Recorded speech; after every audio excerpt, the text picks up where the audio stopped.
All right, good morning and welcome back. Well, against my better judgment, I'm going to try to multitask because I'm uploading some videos. But Everest, day 4. And we last left them, we found out that Bryn was sleepwalking and she was the one that was destroying all the parts of the camp just because of night terrors out of her control. We also know that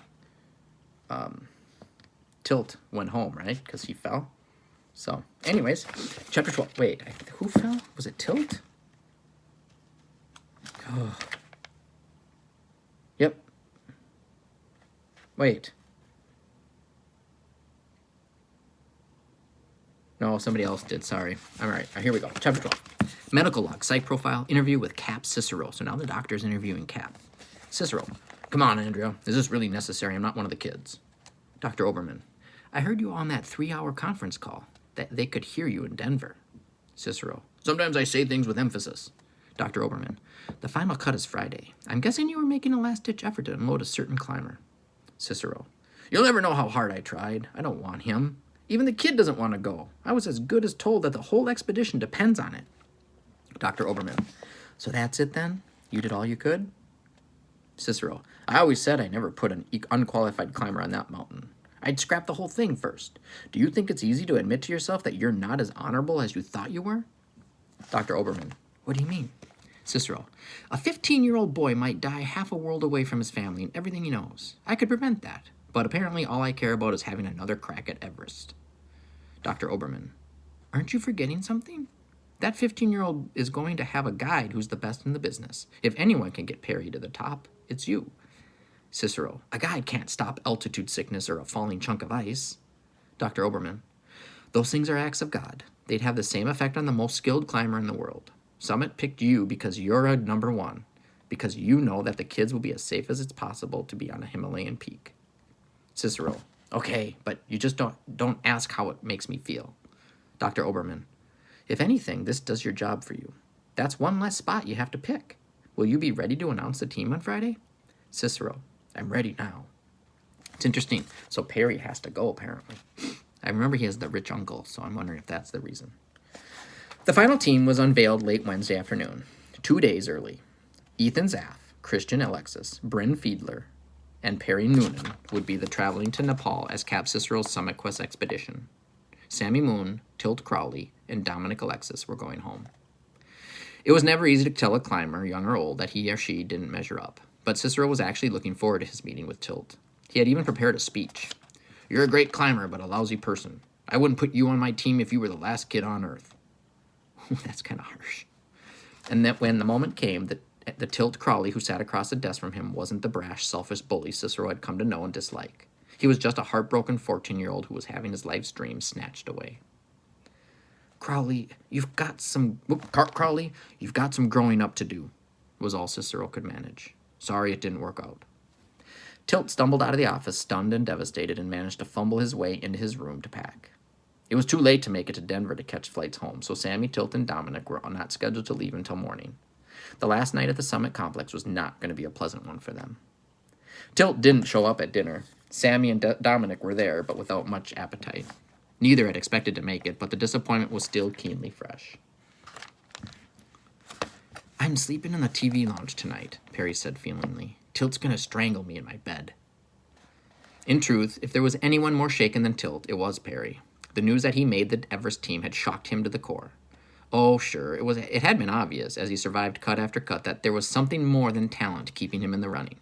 But never had he expected it to go this far, like the moment in a bad dream where you're conscious enough to know you're going to wake up before the really hideous part. He had always relied on Cicero to put an end to this. And now he was on his way to climb a killer mountain. That night he sat in the lounge surfing old reruns on TV until around midnight, when Dr. Oberman caught him there. You're in training, Perry. You know you should be in bed. Right, said Perry. I was just on my way. She regarded him intently. And congratulations. For a moment he looked at her as if he were speaking Greek. Then, oh, thanks, Andrea, thanks. She paused. You know, no one can make you do something you don't want to do. Perry nodded slowly. Good night. She had obviously never met Uncle Joe. If Perry had expected rage, bullying, and abuse, it was not to be. In fact, Tilt was already in bed and did not address a single word to him. All night, Perry could hear muffled sobs coming from the other side of the room, and if Tilt had not been so wrapped up in his own misery, he would have been able to detect similar sounds coming from Perry. It was a curious paradox that one roommate should be crying because he wasn't going, and the other crying because he was going. Dominic zipped up his duffel bag and swung it over his shoulder. "I'll see you in a few days," he said to his brother. Tomorrow, the team would be flying up to the Alaskan Panhandle for a practice ascent. After that, they would return home for 3 weeks of rest and preparation for the trip to Kathmandu and the ultimate adventure.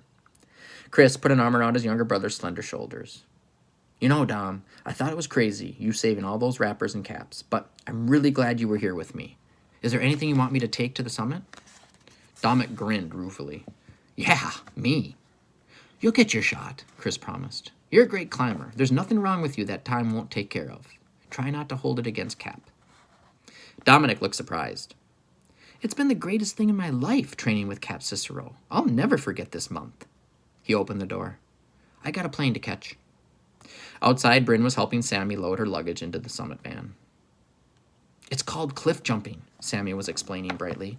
"Caleb did it last year in the Canadian Rockies. You're on skis, but it's not a real run, so you have to jump from a snow patch to snow patch.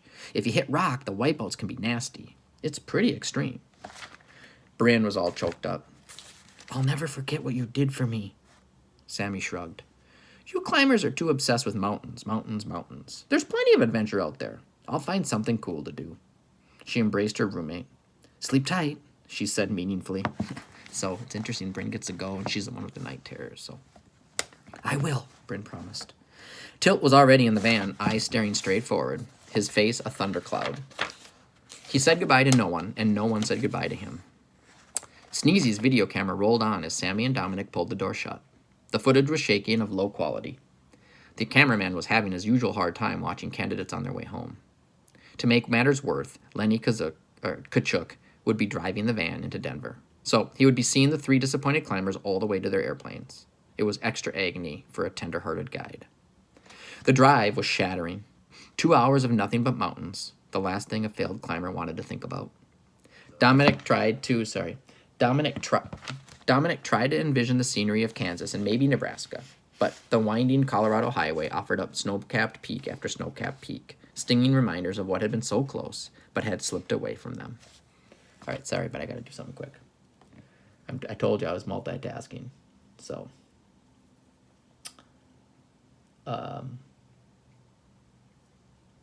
I don't even know what I'm doing. Hold on. Oh, I know. I gotta get I'm getting videos put up. It takes a long time, so I gotta make sure I do this.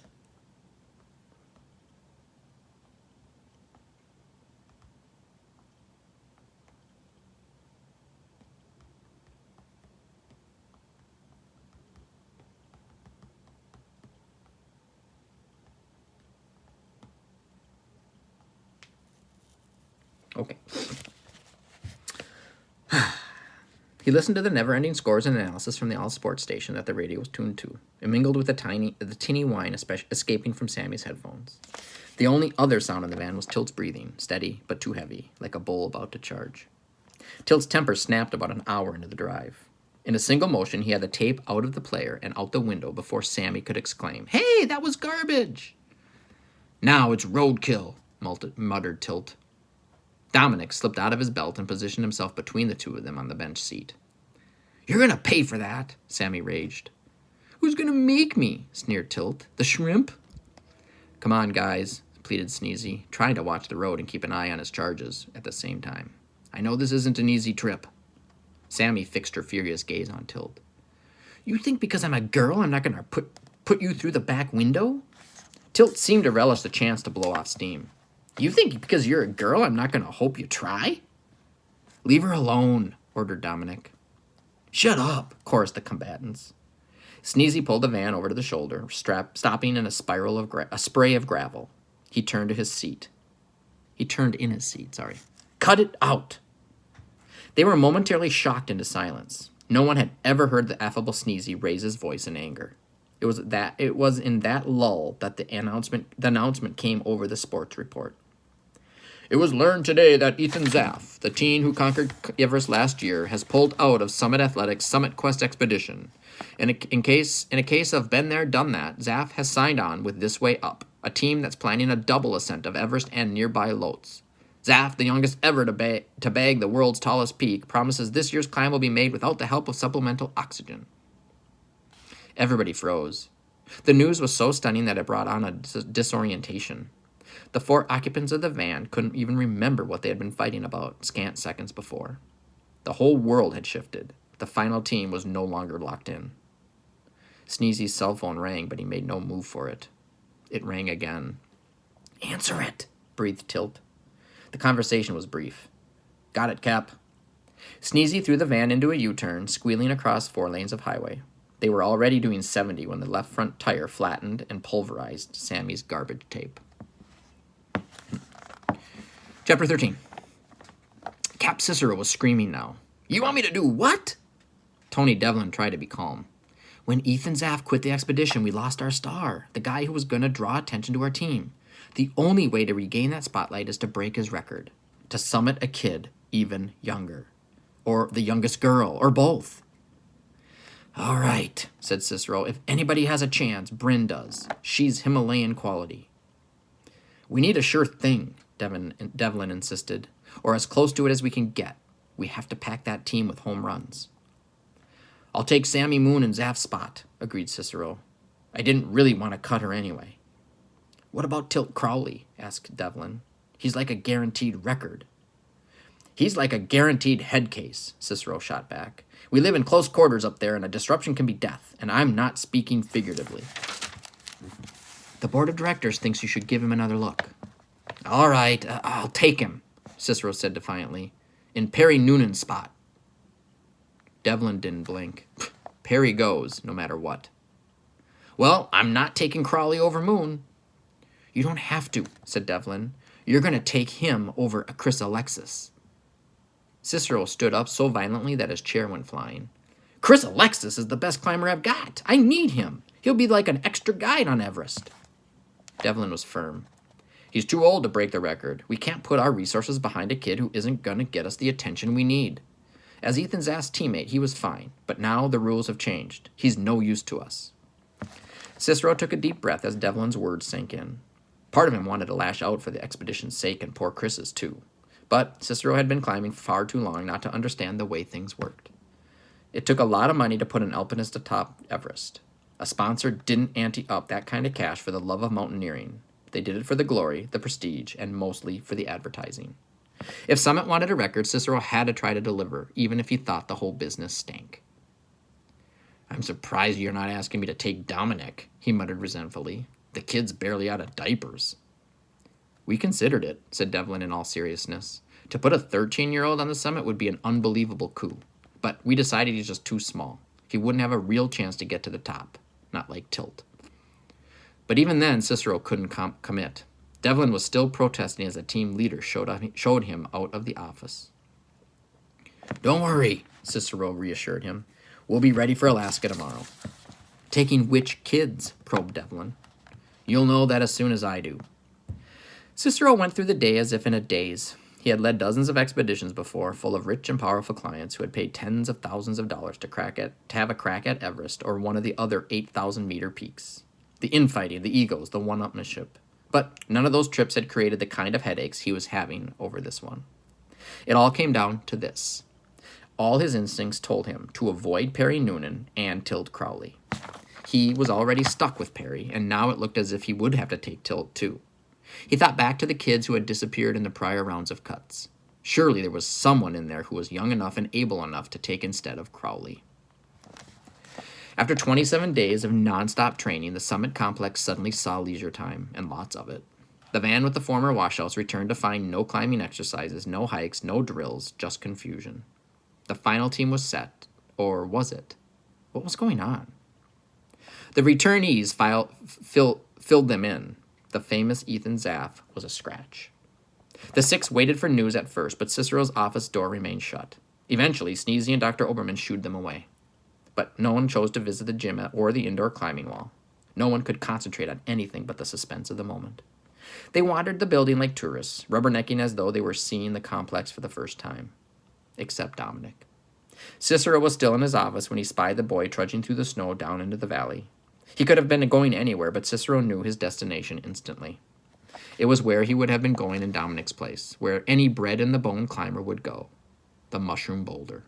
The unsolved problem. With a sense of urgency, Cicero raced up the observation lounge on the top floor of the building. The plush suite used for the receptions and high-level corporate meetings had telescopes mounted all around the panoramic windows. The westernmost had a clear view of the valley. He peered into the eyepiece and fiddled with the knob until the mushroom came into focus. Then he zoomed in. Sure enough, there was Dominic right on schedule. The boy didn't climb right away, but sat there, leaning against the lopsided pedestal at the base, 3 times his height. Sorry, I need to shut that off. He was looking up, studying the problem. At last, he rose, rubbing his hands together, a rock climber's gesture. He ascended the pedestal and then the stem, searching for the handholds on the underside of the massive top slab. Once again, the team leader found himself completely absorbed. "Come down, kid," he murmured out loud. "It's just not there." And Dominic did come down, but only as far as the pedestal.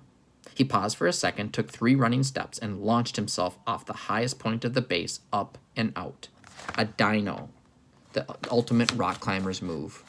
For a split second, his slim body hung in midair 25 feet off the ground. Then, his hands came out of nowhere and clamped onto a small knob on the side of the mushroom cap. An instant later, he was on the top. Cicero very nearly cheered. The move was as daring as it was brilliant. If Dominic hadn't stuck that hold, he'd be on the way to the hospital right now. The kid had solved the unsolvable, and he did it just because he refused to let it beat him. Too young, too small.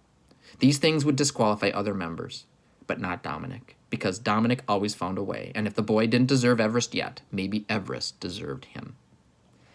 The team came together in his mind. Bryn Fiedler, Sammy Moon, Perry Noonan, and Dominic Alexis. No Ethan Zaff, no Chris Alexis. 2 girls, a guy who didn't even want to go, and a middle school kid. The gods must be crazy.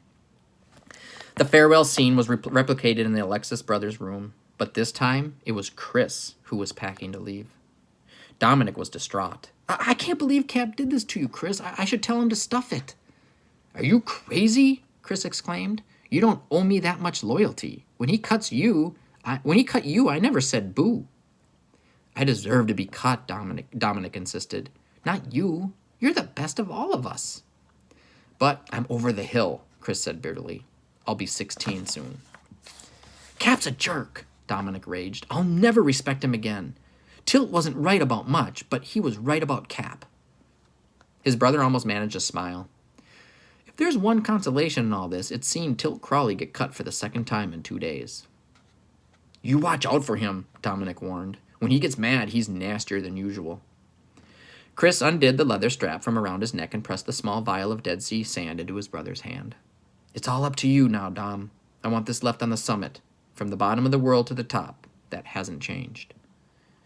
"It's changed because you're not going to be there." Dominic was close to tears. "You make sure you get there," Chris said bravely, "and back down again. Remember, summiting is optional, but coming home is mandatory." Chapter 14. For the past month, the Summit Complex had been their universe. Now, suddenly, jarringly, the Summit Quest team was on the move. Harried preparation. Pack your personal gear. Hurry up. No, you don't need sunblock. You're going to Alaska in February. Ice axe? Check. Crampons? Check. Helmet, lamp? Check. Inner gloves, outer mitts, everybody into the van. We're late. Drive to Denver, fly to Juneau, load all the gear into the helicopter, and off in the air again. Through the window of the chopper, Dominic watched the Juneau airport fall away. Even at 1 o'clock in the afternoon, it was dusk this far north. Not that you could see the sky. A heavy overcast was dropping a fine hazy mist. A few miles inland, and that turned to snow. Not heavy, but steady. After the spectacular blue cloudlessness of the Colorado mountains, this place seemed as alien as outer space. "When's the weather going to clear?" Perry asked nervously. Cicero laughed. "People have gotten old waiting for the weather to clear up here." Sneezy had his face pressed against the glass. "Look, there it is. Lucifer's claw." "All I see is snow," commented Bryn. Then, like a 3D pixelgram, it appeared out of the squall, a tall, misshapen, ice-covered spike. stark, and massive. I'm just looking at the picture. So, extreme, breathed Sammy. It was the highest compliment she could pay. The helicopter began to descend. At 9,500 feet, Lucifer's Claw was less than a third the height of Everest. It wasn't even as tall as some of the peaks they had tackled in the Colorado training ground. But with a base just short of 4,000 feet above sea level, it represented more than a vertical mile of ascent. Most important of all, they would encounter many of the same obstacles that the exhibition would face in Himalayas. Glaciers, crevasses, ice walls, cornices, and all the bad weather a mountaineer could hope to use as preparation for the top of the world. It was 3 degrees below zero when the pilot unloaded the team and their gear onto the Atkinson Glacier at the base of Lucifer's Claw. I guess you bring a lot of climbers out here, Perry commented. The pilot shrugged. There were these 3 Germans back in the early 1990s. Never did find out what happened to them. And he clambered back into the chopper and disappeared into the murky sky. Dr. Oberman put a hand on Perry's shoulder. Don't look so terrified. He was kidding. But away from the comforts and conveniences of the summit complex, there was no time to be scared. First priority was shelter, then food. All at once, Dominic was grateful for their forced campout during the snowstorm at boot camp. The tents went up efficiently, the propane stoves were assembled and burning. It was now pitch black outside. Dominic's watch read 2:30. They ate by the light of the small campfire, a luxury. At the high camp the next night, there would be nothing to burn. Cicero went over the plan. If you climb your whole life, you're never going to have a rougher day than the one we've got tomorrow. We're going to get up that wall, and it's all or nothing, because there's nowhere to stop until we hit the south shoulder at 8,000 feet. We'll sleep there, summit the next morning, and shoot straight down to meet the helicopter to take us out of here. We'll be in the dark a lot of the time, so guard your helmet lamp with your life. As Dominic concentrated on the team leader's words, he became aware of a wetness on his cheeks. He sat there expressionless, the tears pouring from his eyes. He had been on the move for over 10 hours, yet it was only now starting to sink in that he had made it. His disbelief and his sympathy for Chris's pain had left no room for him to feel joy. Here, in the dark and blowing snow of a remote Alaskan glacier, he finally had the chance to celebrate himself. The journey that had begun with his chasing his brother's vial of Dead Sea sand down the parking ramp at the 7-Eleven had brought him here, and the next stop was Everest. Perry Noonan's climber's Rolex, another gift from his Uncle Joe, read 2:15 a.m. when he raced out of the tent he shared with Dominic to answer nature's call. Of all the things he hated about climbing, and there were many, the bathroom situation was the worst. With the fire out, it was dark. No, that wasn't strong enough. It was inky, suffocating black. There might have been moonlight somewhere, but behind 14 layers of overcast, it wasn't doing him much good. He took a careful step, and then a few more. In this visibility, to stray too far from camp was suicide. Another step, and suddenly, he was down and sliding. It was like no terror he had ever experienced to be falling out of control when he was completely blind. Then it was over. With a whump at the base of the spine, he came up hard against the rock or ice. A quick inventory. No broken bones, everything still attached. He got up on all fours and began to crawl. He was out of the hole in a few seconds. At least he was enough of a climber to accomplish that. He was lucky. As near as he could tell, he had fallen into the gap between 2 chunks of glacial ice, each about the size of a refrigerator. If it had been a crevasse on Everest, he'd be dead already. Or worse, trapped alive and waiting for death. It had happened many times before to amateurs and top climbers alike. It would no doubt happen many times again. It took him 25 minutes to locate the tent in the dark. He had been a grand total of 12 feet away. Shaking with relief, he crawled into a sleeping bag and huddled there, trying not to wake Dominic with his ragged breathing.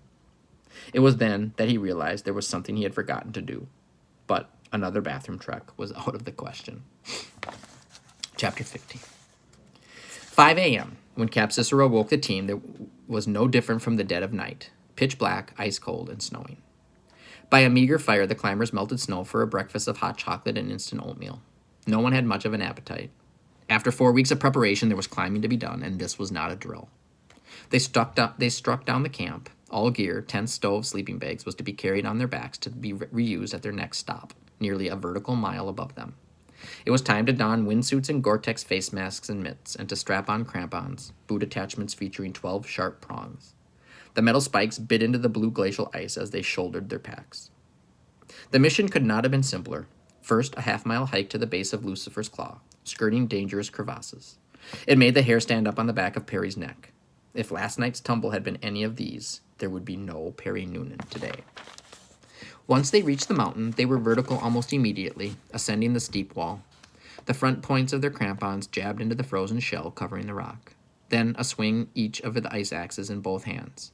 Pull yourself up and start over again. Kick, kick, thunk, thunk. To Dominic, the rhythm became almost as familiar as his own heartbeat. They climbed, roped together in pairs. Dominic and Bryn, Sammy and Dr. Oberman, Cicero and Perry. The expedition leader figured it would take all his talent as a guide to keep Perry from falling behind. The red-haired boy was nervously securing himself with ice screws every few feet. "For God's sakes, Noonan," Cicero called impatiently. "If you put one more piece of hardware in that ice, you're going to magnetize the whole mountain." Sneezy was the odd man out. He climbed solo, taking miles of video of the ghosts cast by the helmet lamps on the icy south wall of Lucifer's Claw.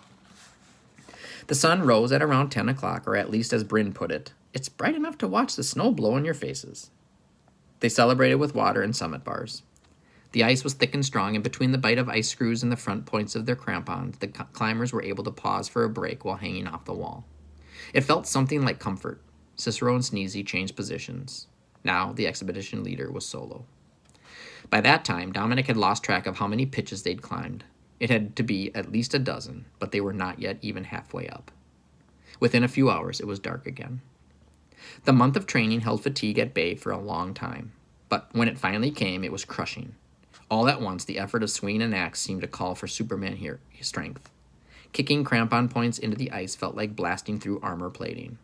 Their feet weighed 60 tons. Even Perry's boundless energy to stud the mountain with screws disappeared.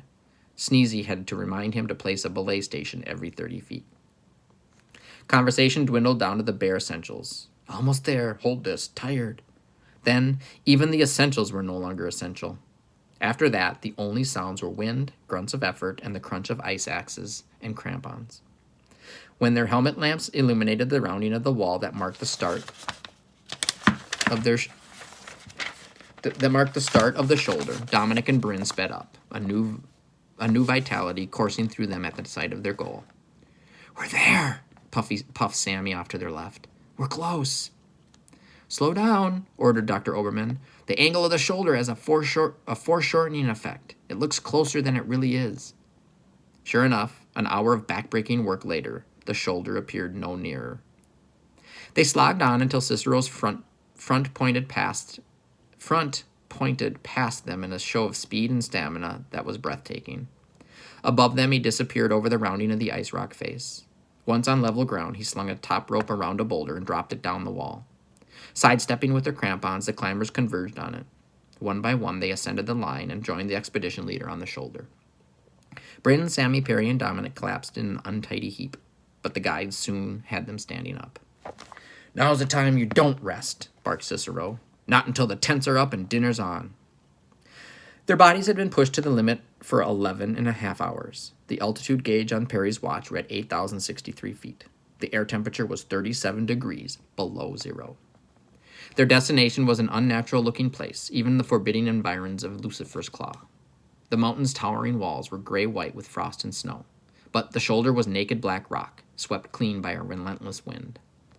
From the center of this obsidian moonscape rose the summit cone, more than a quarter-mile up. Tomorrow's project.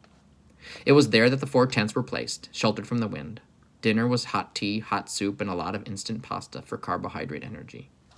The adults went to their bedrolls early, extracting a promise from their teenage charges that this would not be a late night. "Remember what you did today," said Dr. Oberman, "and what you still have to do tomorrow. 5 a.m. wake-up." She slipped into her tent, leaving them in the glow of a single helmet lamp. 5 a.m., 5 p.m., said Bryn wearily. "It's all night here, unless you're talking about high noon." Come on," countered Sammy, eyes gleaming. "Think about where we are, up a freak of nature that's halfway to the North Pole, hanging on by our toenails." "If you say it's extreme," Bryn interrupted, "you're eating the tent." Wow, this is a long chapter. "Well, it is," Sammy insisted. "We're thumbing up our noses at gravity. I love this place, and if you're a real climber, you should too." "I'm a climber," Bryn retorted, and I just don't delude myself into thinking this is beautiful, because even if you could see it, it would still be the armpit of the universe. I suppose you're going to dis-E, too, Sammy said scornfully. It's not what you climb, it's that you're climbing, Bryn tried to explain. The physical demands the personal challenge. Yawn, put in Sammy. How about you, Dominic? You climb for the rush, right? Or are you searching for your true life like Oprah over here? Dominic seemed surprised to be consulted. Then he said slowly, when I look at something, I automatically try to think of a way to get to the top of it. I don't know why. Maybe because Chris does it, and he got it from my dad. It's like when George Mallory was asked why he was climbing Everest, and he said, because it's there.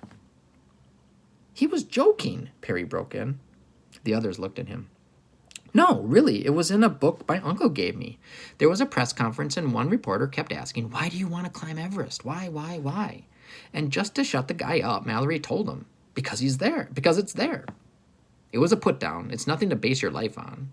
He had started off softly, but now he was speaking sharply, his voice full of scorn. I read you loud and clear, said Sammy. You hate this, so why are you here?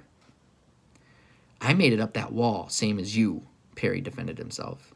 Agreed, said Bryn. You did find a day, but it's pretty obvious to the three of us that you're just not into it. And if we can see it, Cap can see it, too. Why didn't he wash you out? Maybe Cap is a better judge than you guys. Or maybe Tilt was right, challenged Sammy, and your uncle bought you onto this expedition. Perry smoldered silently in the dim light. Is it true? Prompted Bryn. The flush began in his cheeks, spreading until his many freckles melted together to create a complexion of fire. Well, is it? And then the dam burst. You don't know what you're talking about, he said tersely. My uncle didn't buy me into this expedition. My uncle bought the whole expedition. He's Joe Sullivan. Does that name ring a bell? The founder of Summit Athletic, breathed Dominic, impressed. And president and chairman of the board, Perry finished. Cap didn't cut me, and I didn't quit for exactly the same reason. Because Joe Sullivan always gets what he wants. He was up in the tent and crawling into a sleeping bag before any of them could say a word. As upset as he was, he felt a certain measure of relief that was finally out in the open. And if the others hated him, then so be it. They'd probably expected something like this anyway. Perry knew that speculation about him had been flying around boot camp. At least this was over. He snuggled in his bedroll and covered his ears in an attempt not to listen to their conversation. But the quarters were close, and he couldn't help overhearing snippets here and there, like Bryn's comment. You know what's really Looney Tunes about all this? He's got the guts to take on Everest, but not to tell his uncle that he doesn't want to go. Or Dominic. What bugs me is that he's here and Chris is sitting at home. Don't even go there, groaned Sammy. Chris had no chance. They needed youth. If Perry wasn't here, 10-1, we'd be stuck with Tilt. Perry was never sure what time he dozed off, but when he awoke, he could hear Dominic's even breathing in the sleeping bag next to him. The glowing face of his watch told him it was after 3. He lay there bone-weary yet wired at the same time. Come on, Perry, go back to sleep. Wake up, it's less than 2 hours away. But sleep would not come. He tossed and turned for a while, but the air mattress did little to soften the rock floor. His bones, already achy from the climb, began to protest in earnest. He crept out of the tiny tent, struggling into his jacket and boots as he moved. He stood motionless in the light snow, unwilling to risk even a step in the total darkness. If last night's little episode was repeated up here, he could find himself 4,000 feet below, permanently impacted in the glacier. Almost in self-defense, he located the helmet lamp and switched it on. Oh!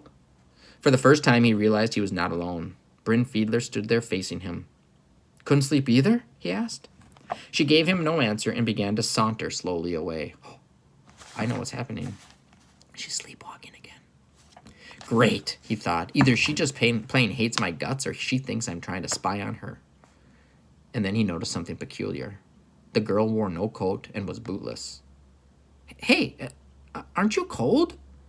Still no answer, not even any indication that she had heard him. She kept on walking toward what? There was nothing up here. If you went far enough, you'd just... No! Uh-oh. That's a place to stop. All right. The conclusion of this first book will be tomorrow. Have a good day.